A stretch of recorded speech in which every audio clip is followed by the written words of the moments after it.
about safely navigating the digital age.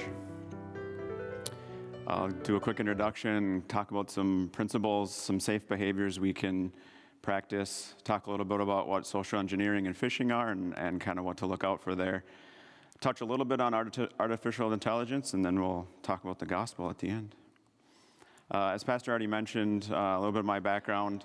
Again, I've used computers since I was a teenager. My dad bought his first computer, and I just kind of jumped right in. Took programming classes in high school. Have a certificate in programming, and then have been in the industry for about 25 years and currently work as a senior enterprise architect at Preferred Credit. So the things I'm going to talk about tonight aren't just for the internet. They will also apply to text messaging, phone calls, emails, pretty much anything that you do in a form of communication, even including some face-to-face type things. So I want to first touch on kind of what these sort of malicious actors, kind of how they behave and think. They're sort of these masters of deception. What they try to do is they try to build trust with you. And their goal is to take something from you, right? So they're trying to become your friend or be a partner with you in some way. And then they're looking to take things like your money, possessions, your identity, or even you. As many of you know, there's a lot of trafficking of humans going on, unfortunately. So this verse comes to mind when I think about this, 2 Corinthians 11. For such are false apostles, deceitful workers, transforming themselves into the apostles of Christ. And no marvel, for Satan himself is transformed into an angel of light. Therefore, it is no great thing if his ministers also be transformed as the ministers of righteousness, whose end shall be according to their works. So these people, they're trying to look like they're your friends. They try to do things that look good, right? But under the covers, they're evil. So they pervert the truth. They'll try to manipulate your emotions, make you feel good, or play on some sort of vulnerability that you have. They try to befriend you. They will impersonate things. They will impersonate websites, emails, text messages, and even your loved ones or acquaintances. They will also try to instill a false sense of urgency, and this is a big one. You'll often see these different things that come through text messages, emails that have some sort of urgency to them. So in the past, prior to a bunch of this digital stuff and even probably telephones, the attack vectors were local, so this was a lot less of a concern. They had to gain physical access, right? So their footprint was limited. Their attacks were much more targeted. You had to be somebody that was meaningful to them. There was still people that would drive around in neighborhoods and vandalize and loot, houses and stuff, but it was much more difficult for people to get access to you, and is generally limited to the people, in your neighborhood or in your country. But now that everything is digitally or globally connected through the digital world, they have a much broader scope, right? Anyone from anywhere in the world can target you. So while we might have good morals here in our country or in our community, there's people all over the world that have all sorts of evil intent, and so they can now easily get access to you. It's just a matter of manipulating the right people or manipulating you in the right way. And it's cheap and easy to do more of a shotgun approach. To send out these text messages is not expensive at all, or emails for that matter. So what are some principles we can follow? So this verse here, 1 Peter 5:8 comes to mind. Be sober, be vigilant, because your adversary, the devil, as a roaring lion, walketh about, seeking whom he may devour. This word sober here, while it can mean not to be drunk, it's really about having a clear mind, a right mind, right? So thinking clearly, don't be rash, be alert, using common sense, that kind of thing. As I mentioned earlier, beware of urgency. This is a huge one that they use. If you start seeing things being sent to you or come across things that say, hey, you need to react in a quick amount of time, that should throw up a red flag for you, something that you should stop, right? So this can come in forms of taking some action to receive a reward, such as money, a text message with a link to release a package, a phone call about a loved one seeming to be in trouble, not necessarily from your loved one, but from, maybe somebody that's claiming to be a police officer or a medical person. What you need to do is slow down and take a minute to think. The first thing you should do is ask yourself, what is the worst thing that could happen if I don't take immediate action? And that gives you a moment to sort of step back and say, okay, if it's not that urgent, then let me spend a little bit more time thinking about what's going on here, right? And this is easier to do when you're dealing with a text message or an email, but even if you get that, call out of nowhere, just take a moment to think about what's really going on. Another thing to remember is that old statement, too good to be true, right? So if it seems too good to be true, then it probably is. Too often people are looking for an easy way to win or get a good deal. They want to get rich quick. But again, if we go back to what the Bible says, we must work to receive our wages, right? So 2 Thessalonians 3, for even when we were with you, this we commanded you, that if any would not work, neither should he eat. And then this also reminds me of Proverbs 3:5. Trust in the Lord with all thine heart and lean not unto thine own understanding. So again, don't try to get manipulated by these get-rich-quick schemes. They're just going to end up causing you lots of trouble. Also, don't let pride get in the way. This is a big one. I've had a few people in my life that have lost thousands of dollars because they let pride get in the way. They had something to prove. They didn't want to listen to counsel. They talked to their friends, they talked to their family, but they just wouldn't listen to them.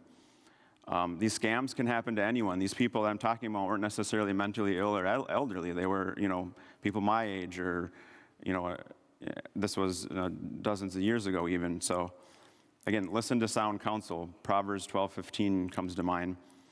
The way of a fool is right in his own eyes, but he that hearkeneth unto counsel is wise. So to kind of recap some of these principles, be sober-minded, use your common sense. Beware of urgency, just slow down and think about what's going on. If it's too good to be true, it probably is. Work for your wages. Don't worry about trying to get rich quick.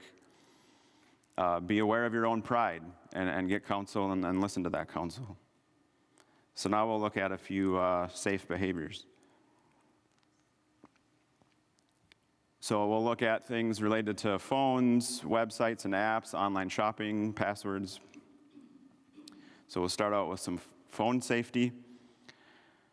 So take care when giving out personal information over the phone, especially private information such as social security numbers, date of births, accounts.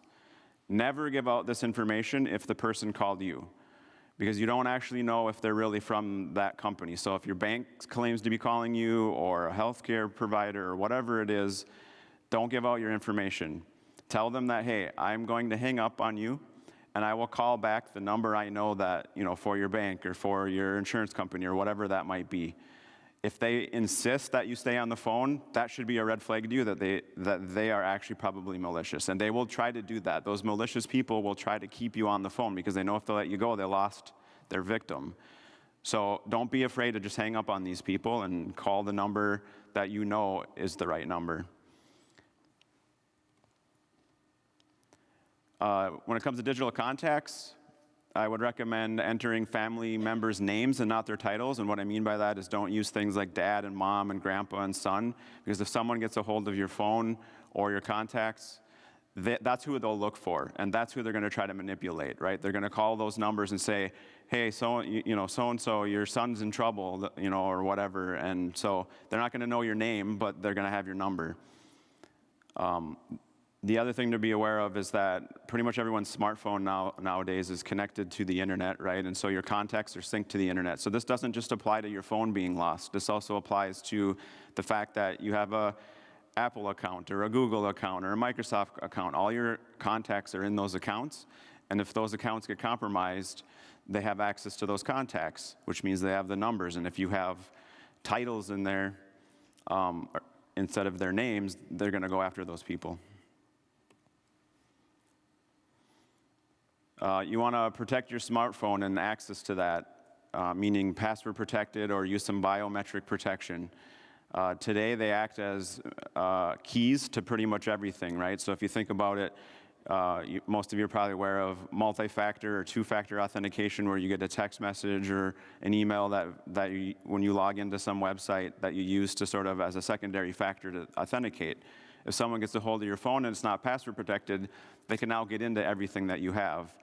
The other thing is pretty much nowadays our phones have everything on them, or access to everything. They have your identity, your social information, your financial information, bank account information, credit card numbers, credit cards themselves with the digital wallets. And so just be careful about how you treat your phone. Don't leave it lying around in random places. Keep it with you. It's probably the most important thing that you can secure nowadays. Probably more important than securing your home, actually. So. Personally, I don't answer my phone unless I know who the caller is. If it's urgent or important, they'll leave a message. I know some of you run businesses, and so that might not be possible, but this is just the way I operate, and I'd recommend it. It just reduces your chances of being manipulated. If you answer that call and it is somebody malicious, they now know that they've got somebody that's a real human, and they don't want to let you get off the phone at that point, so they will do everything in their power to keep you on that call. So let's talk a little bit about websites and apps. So we're going to get a little bit deep here, so hopefully you can follow with, but I'll try my best to explain things. So a web address, this is how you navigate the internet, is through web addresses. You can see on the screen here we've got northlandchurch.com. This is also known, you may hear it as a URL or a link. They're all kind of the same concept, just different ways of saying it. A web address provides a web browser with a location to where to download the website's assets. So this is things like the content of the website, like the HTML, the text, the images, the styling, all that kind of stuff. They work just like a street address or a Bible address, right? They point to some location. So you have to have the correct address to know that you're on the correct website. This is the most important thing to pay attention to when you're navigating around on the internet. It's just like when you drive around on the street. You don't just go to random addresses, right? You have a specific address that you're trying to go to. Pay attention to what that address is. So I just want to talk a little bit about how this works so that you understand how the manipulation piece of this works. So when you go to a web address such as northlandchurch.com, your web browser is connecting to a web server somewhere on the internet, and that web server has all this content, like I mentioned, text, images, code, whatever makes that website function. And that content gets downloaded to your browser. And so then it would render a page like this, like our homepage here, the Northland website. So why I mention this, though, is because that stuff can be manipulated if you're not paying attention to what you're doing. So I have up here, you'll see the address looks a little bit different. It's not Northland Church, it's Northland Church without the H. This website would not be the same address as the one that we were just talking about. And if you happen to accidentally mistype the H, if you did this, it's going to give you, there's nothing there, but I'm just using this as an example. Somebody could set up Northland Church without the H, trying to hope somebody accidentally goes to this website. And then they could use that to manipulate people. For example, they could mimic our online giving page, and then they could, basically trick you into giving money to them instead of our church. Now again, if you're paying attention to the address, this is not a problem, but that's what I'm trying to point out is the address matters, right? And so what these malicious attackers do is, because all of that content that's on our web servers that host our websites, anyone in the world can get access to that content, download it onto their own server, and serve it up. And so that's what they do, is they basically sit in the middle, they scrape these websites, and they reproduce them. And then they get you to go to a URL that looks similar to the one that you're supposed to be going to, but is a little bit different. And they try to trick you into that. And that's how they manipulate you and get all of your personal information, your login information, because you don't realize you're in the wrong spot.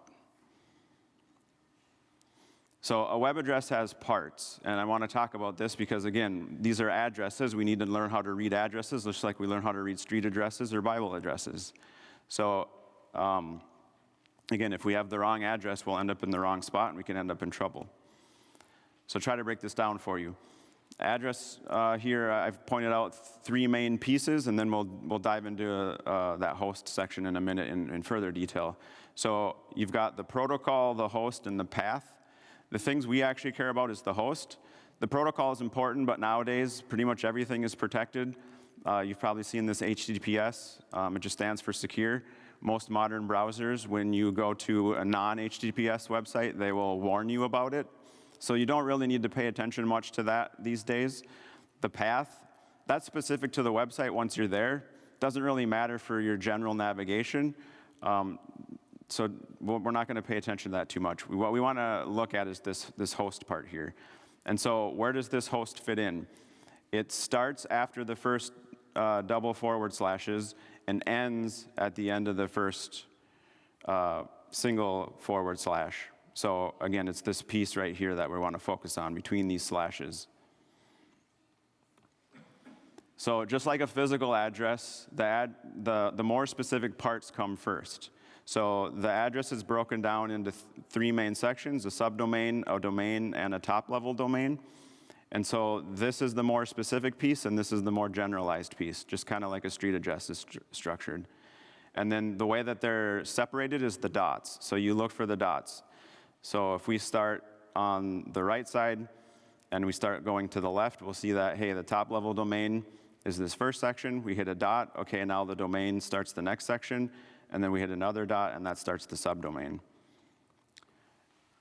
So the part, even with this, we really don't care too much about the subdomain because that's specific to the website we're going to. Those can be all sorts of things. www, you might see things like login dot something. We don't really care too much about the subdomain. We're looking for the top-level domain and the domain. These 2 pieces together make up the address.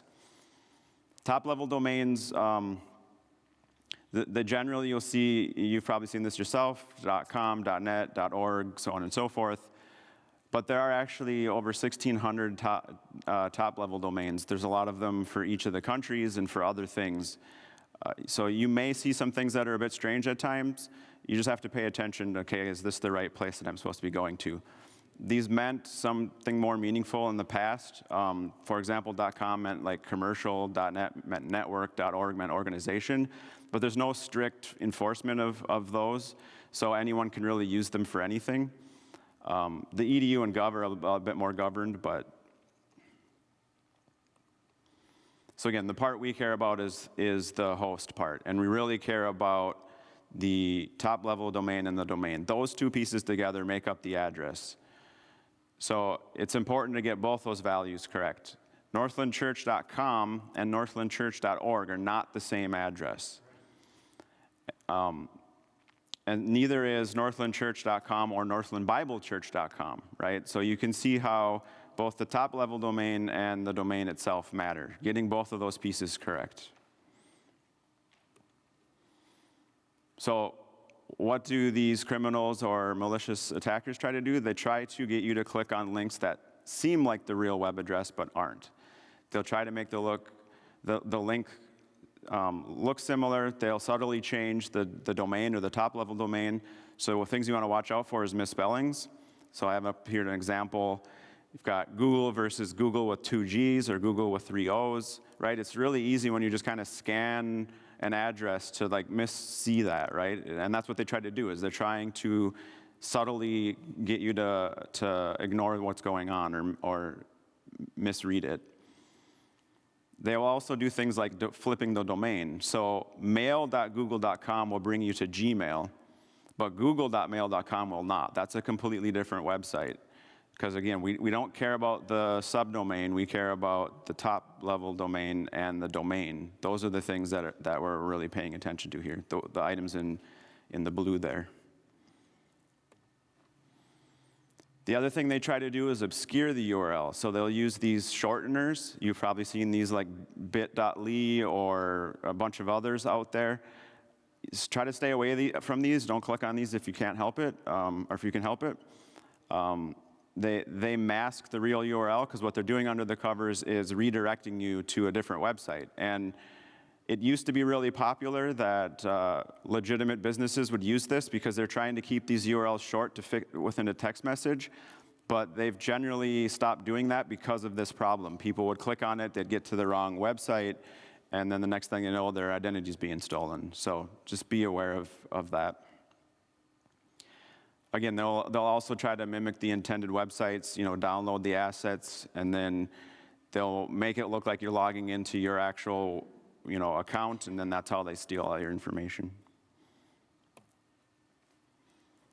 If you use smartphones instead of websites, you'll be a little bit more secure, because when you use the smartphone, the websites that those phones are using under the covers, they're baked into in those apps, they're baked into the app itself, right? So you're not typing in the address. That the app already knows what address to go to, so they're a little bit more secure. So I'd recommend when you're doing stuff on your phone, if you're doing online shopping and banking, it's safer to download those apps and use those than to go to the website directly.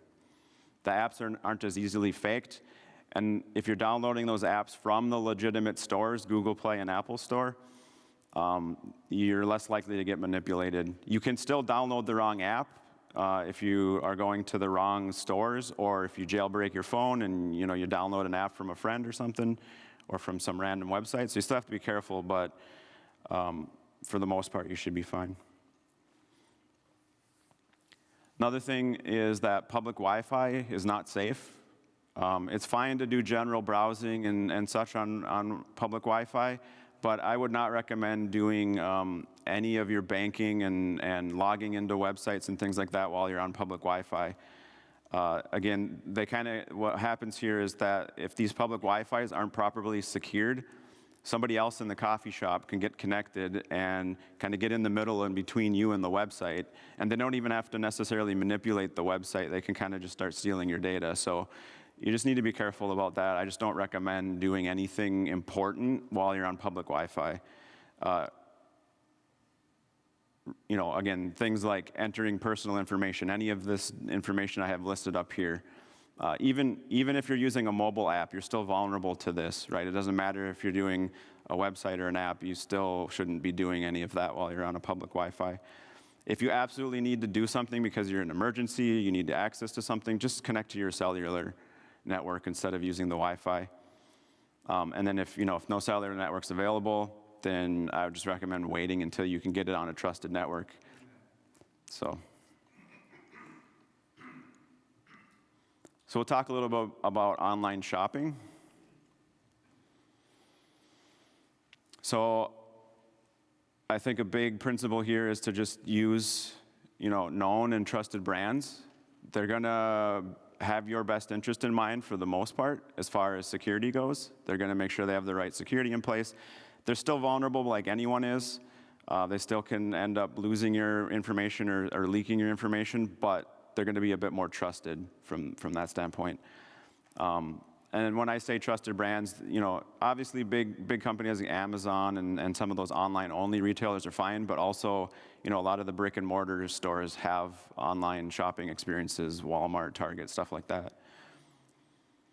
And then it's generally fine to use those. If you find a good deal online but aren't familiar with the online store, ask yourself, is the risk worth the few bucks you might save? I would say it's probably not. Limit your exposure. Cybersecurity is really hard to get right. Even the really popular brands have had major breaches. Places like Target and so on and so forth. They've had incidences. There's just so much going on when it comes to technology. It literally just takes one human being to make one little configuration mistake in some file somewhere, and all of your data is exposed. And there's principles within technology to do layered security and all this stuff, but again, it's hard to get right, and so limiting your exposure is a good way to sort of approach it. And it just goes back to this idea of using the trusted brands and the major retailers, because they're a little bit more scrutinized. They have audits they have to follow and government rules and things, and so that they're being a bit more careful with some of that stuff. So the more places you shop online, the more places that have your personal and credit card information, the more opportunity it is to be stolen. So again, don't shop at literally every website that you go to. Try to limit yourself to, just a handful of places. And I get it. Sometimes there's things that you want that's only available. just ask yourself, is that risk worth it? I'm not saying you shouldn't do that, it's just think about it, right? I do also want to point out that, again, even if you never buy anything online, it doesn't mean that your data is protected. Even the brick and mortar stores, when you shop in the store, that data is going onto a computer somewhere. So I don't want to scare you away from shopping online, right? That's not my point. It's just limit your exposure. When you are shopping online, consider using third-party payment services. So if the website gives you an option to use something like PayPal, use that. It just adds another layer of protection there. Yes, the credit card companies do have, consumer protection, but it's just another layer there if you use one of the payment services. If you are going to use your credit card, look at your credit card provider's website and see if they offer this one-time credit card number generator. So a lot of them do this where you can create a credit card number that can only be used one time for that one website, and then once you make that transaction, it can't be used again. That way, if that website gets compromised, that credit card number that was randomly or generated for this use case can't get reused. So it's a good way to sort of protect yourself. Avoid bank transfers when dealing with stuff online. Just don't do it. This is things like ACH or wire transfers. These have almost zero protection, and once your money is transferred, it's gone. It's not like a credit card where you can call and dispute it. It's like your money gets transferred from one bank to the next, and when it's in that other bank, it's in that bank, right? It's in that person's bank account. Definitely don't send money overseas. You're not protected by US laws.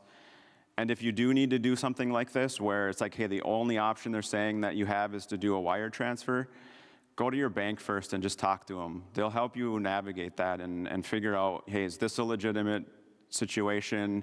What are my risks, right? They'll work you through that, so. So now we'll talk a little bit about password safety. Never, ever, ever share your password with anyone. The only caveat I'll say is maybe your spouse is fine. But anyone else, do not share your password.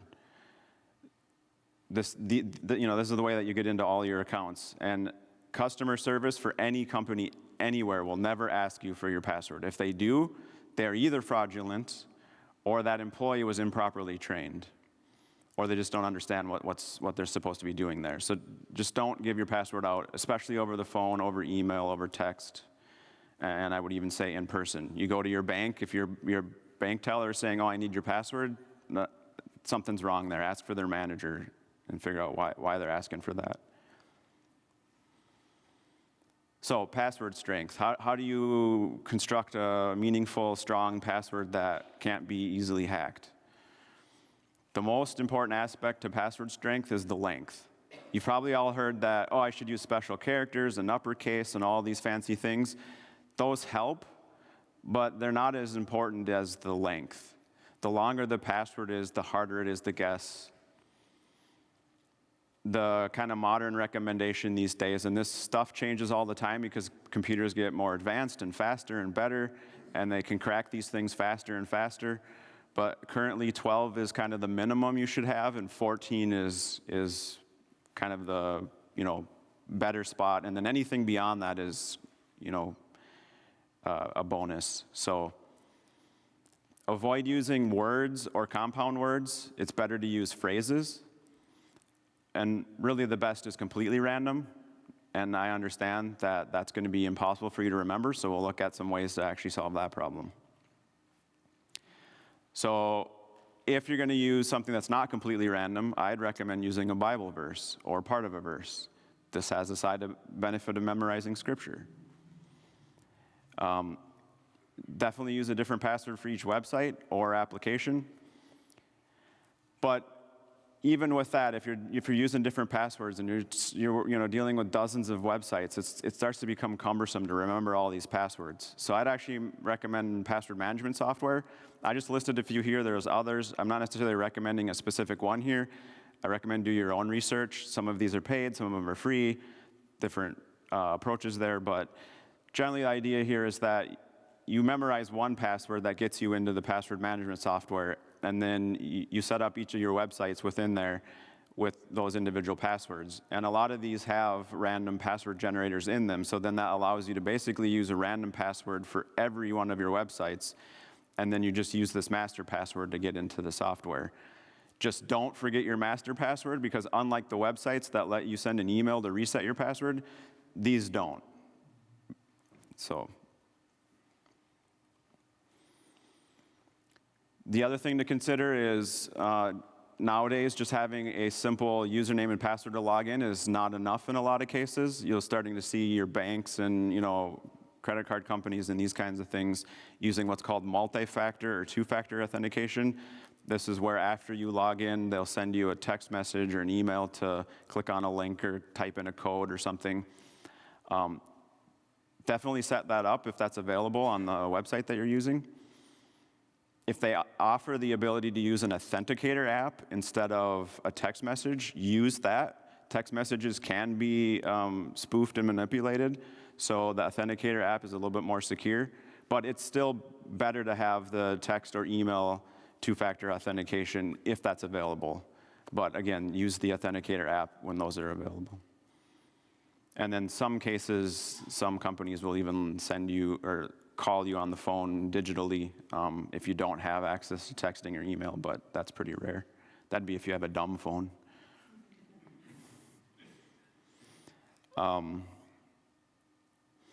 This one's a big one. I've seen people run into this before.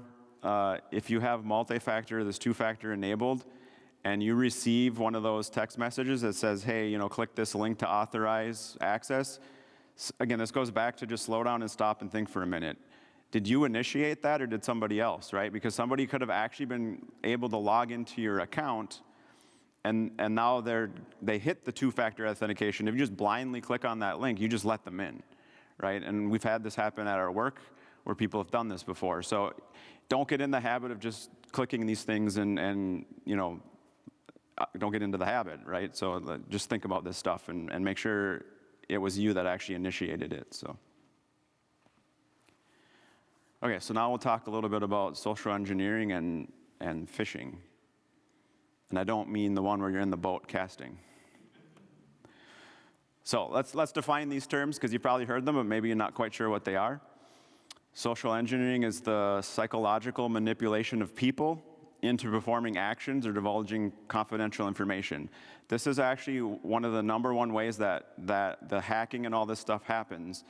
You might think it's all the technology that's in the way. It's really not. It's this aspect. This social engineering is the hardest part to solve when it comes to the security in software.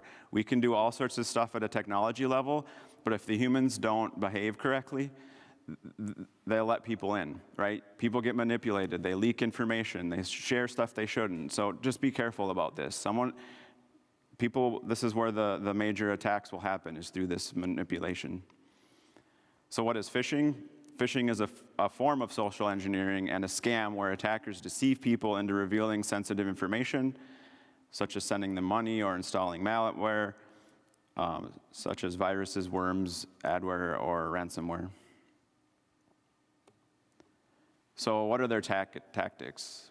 There are people out there that are highly trained in this psychological manipulation. They often are very targeted in their attack.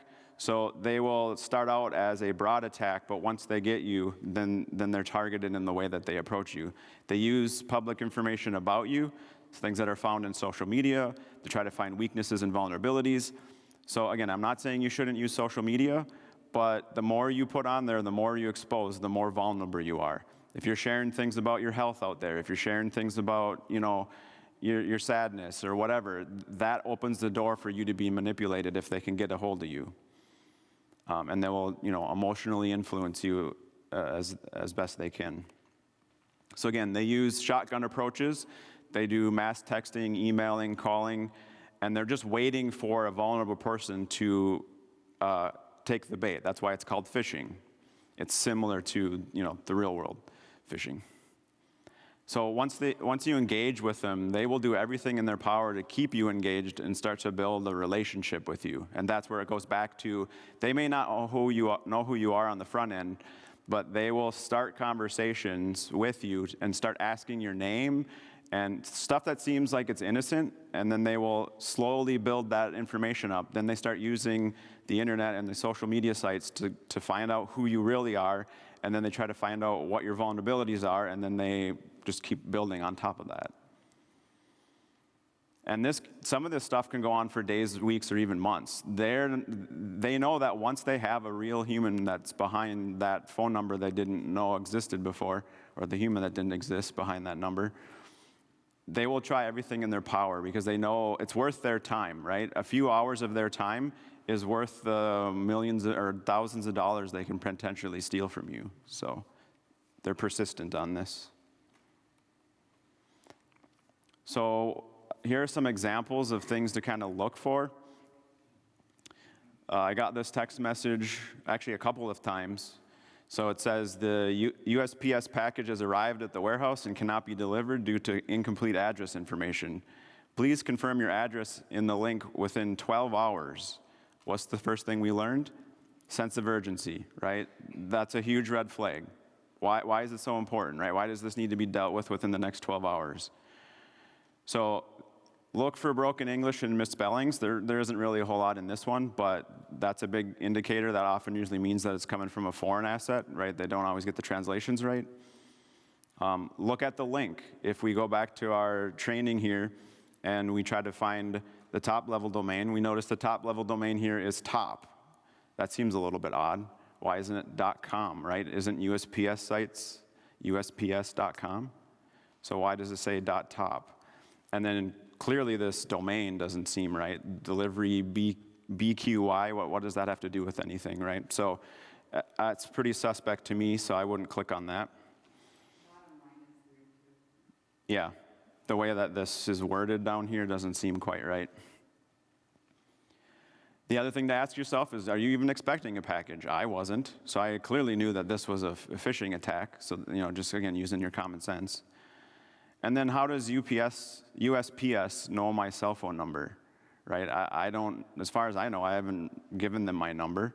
Maybe the place I ordered a package from sent them my number along with the shipping, but it's probably not likely they have it.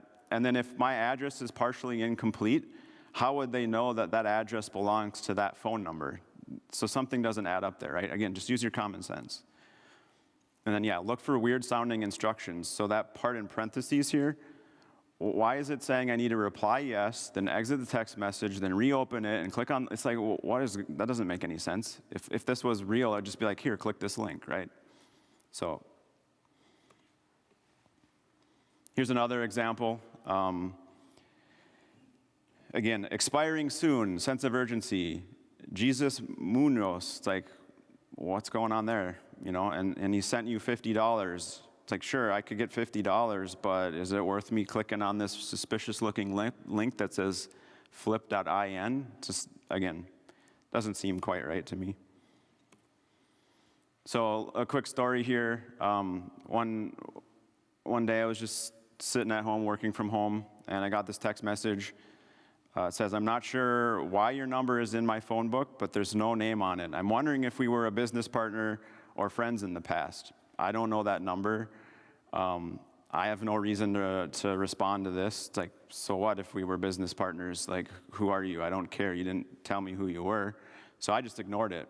Well, then a few hours later, I get this text message from that same number. And now it has a name and a picture. But what they're trying to do is emotionally manipulate me, right? A beautiful woman trying to get me to respond in some way. Maybe they knew who I was. Maybe they knew my number and my name, because I did have, the company I worked for prior to where I work now was bought out by a Chinese company, and I did work with some Chinese people, and I don't know if this person's Chinese here, but they're Asian descent of some sort. So maybe they knew a little bit about me. Maybe they're trying to get me to bite, right? So again, I didn't reply here, but this is the kinds of things they do. When it comes to email, some things to look out for here. Are things like, where did the email come from, right? So this email address seems a little bit fishy. This one is about an order. And so it's like, well, wouldn't the order typically be coming from, the businesses usually set up a domain for their business. So shouldn't it come from their domain? Why is it coming from Gmail? and who is this person, right? Now, there are some independent sellers, and again, this goes back to what I talked about before. You're buying stuff on all sorts of random stuff. You might run across this more and be more likely to accept these things because like, well, I've seen this before, right? And it has been legit at times. So some other things to look for. Did I place an order on this date? I hadn't ordered anything in months, so it's like, I definitely knew this was junk, but do the invoice numbers match up with an order that I have, right? And then this one says PayPal. Well, my PayPal stuff doesn't go to this email address, it goes to a different email address. And again, I didn't order anything, so it definitely doesn't line up. Do they have the correct address? And I blocked out my email address here, but look at your own address. Sometimes they might have the wrong email address put in there. The other thing that was weird about this, no business name anywhere in this email, right? Normally, if you're working with a business, they're going to identify who they are. Even if it's an individual, they might have put their name in here, but there was nothing in this one. And then the last thing to point out is when you run across these kinds of emails that you're not sure where they're coming from or they look a little bit suspicious, do not ever open the attachments. That's how you get viruses. And in this case, it says Gmail scanned it and it cleared Gmail's virus checker, but that doesn't mean that there still isn't some way that they can manipulate you, so just be careful. So we talked a bit about, right, looking at links. Well, what if you get an email and the link is text like this, where you see it says click here to read? How do you identify what the actual underlying URL is? Well, most modern browsers, you can hover over that link.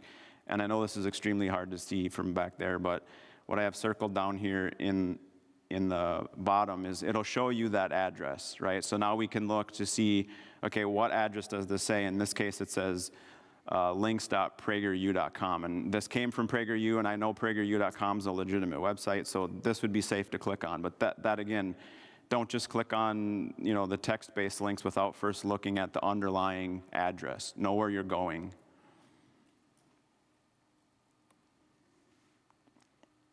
So some things you shouldn't do. Don't click on links you're leery about, because once you do, it could already be too late. They can grab fingerprint information about your device, so they can start to build your browsers and apps and devices. They have information about them that makes them a little bit unique from other devices, and so they can start to use that data to sort of track you. And this is why when you go and shop, or go browse some site and you look at some products, then that starts showing up in all these feeds all over the place and advertisements, right? It's because they have this fingerprint information about you. So they can use this data to track you. It also gives them confirmation that you're real. So when you click on that link, right, when we talked about earlier that you're getting these spam text messages or emails, I'm sure a bunch of you probably got the Easy Pass email over the last month or so from, saying that you have a toll that's due. They were literally sending a text message to every phone number in Minnesota, trying to get somebody to click on that link to see if they're real. They had no idea whether those numbers were real or not. They sent text messages to everyone because it was cheap for them to just shotgun that out there. So the moment you click on that link, you've just identified that you're a real human being behind there. So again, yeah, text, emails, and the same things go with the stop, right? When you're working with a legitimate business and you text stop, they're legally obligated to stop texting you. But if they're malicious, they have no intent in following the law, right? So if you text stop, you just identified to them that you're real. So again, if you think something isn't a real text message, just don't interact with it. Just delete it and be done with it. The other thing to just point out here is that, again, if you start interacting, replying to these like, hey, who are you, or anything of that nature, you just open the door for them to start social engineering you. They're going to want to communicate with you. And this is not just for text messaging and emails. We're talking also about, these messaging tools that are on Facebook and all these other places. Just don't interact with people you don't know. It's just safer. So what are some things you should do? So instead of clicking links in emails and text messages, navigate to the site directly. So for example, let's just say that USPS.com was real and I was expecting a package. Just go to USPS.com, search for your address, and they'll give you a list of all the packages that are supposed to be going to your address. Don't click the link. If you use a password manager, this can help protect you, because when you go to a legitimate website, those password managers will put little icons in the login boxes that let you click the icon so that you can auto-fill in the information. Those little icons won't show up if you're on the wrong website, so that can help you make sure that you are on the right spot and you don't accidentally log in with the wrong information or to the wrong site. This is just a kind of a personal thing, but I think it's still good advice. Potentially use different email addresses for different use cases. You might want to set up an email address for like general communication with friends and family and that kind of thing, and another one for all your e-commerce stuff, and another one for all of your sort of personal things, banking, healthcare, that kind of thing. That way, if you get if say you're in your banking email address and something comes through related to e-commerce, you can just delete it immediately because you don't order anything using that email address. You just don't even have to think about it. So, phone scams, watch out for tech support calling you, telling that something's wrong with your computer. This will never happen, and so if it does, it's immediately a red flag. Or the other thing is that you might be on a website and all of a sudden it sort of just takes over your whole screen and says, you know, call this number to unlock your computer, we've got it in ransomware, or you got a virus, or tech support needs to talk to you, you know, all sorts of different things, and it kind of takes over the whole screen. And they may even say, like, don't close this window, it'll wreck your computer. Most of that is false. Just, if you know what you're doing with like Windows and Task Manager, you can open the Task Manager and the task, close it. Otherwise, just shut your computer off and start it back up. They will say to you in these things that if you turn your computer off, it's a bad thing, but it almost never is. And the worst thing that would happen is your computer doesn't boot, and you're gonna have to bring it to somewhere to get fixed anyways. So you just don't wanna. The problem is, again, you call these numbers, you're opening yourself to social engineering, so don't even do it. Use local tech support when you run into these problems. Go to Best Buy or whatever.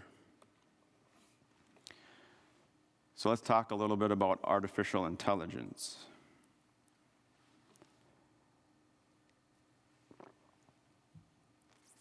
So the most important aspect to AI is the data. The more data these things have, the more predictability they have. AI is just a predictability machine.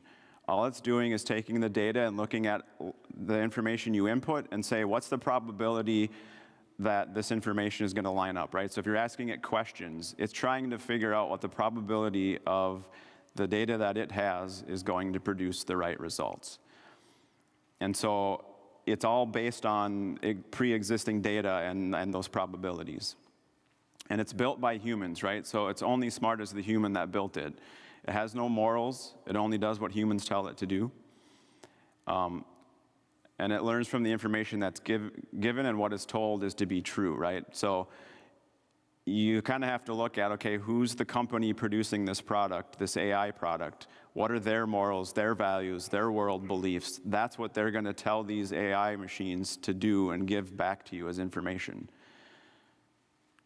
And so then the other thing with AI is that it can be used to make things based on existing examples. And what I mean by that is it can make images and voices and videos, and again, it uses those sources. It can actually use a real person's voice if there's enough content and mimic that person's voice.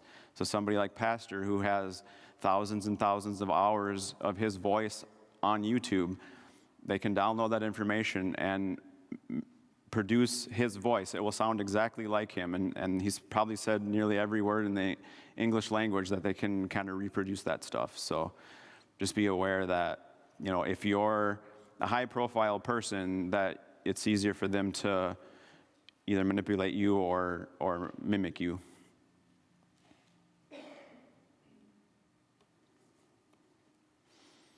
So we'll wrap up here with a few things. So identity theft protection is a thing, right? You've all heard about it, and it's more and more common. I'd consider signing up for credit monitoring and identity theft protection. They do cost money, but they're probably worth it. You should check with your bank or your credit card provider. Some of them provide a free level of this, and then they usually want you to, pay to get the higher level stuff. But they may have some cheaper services.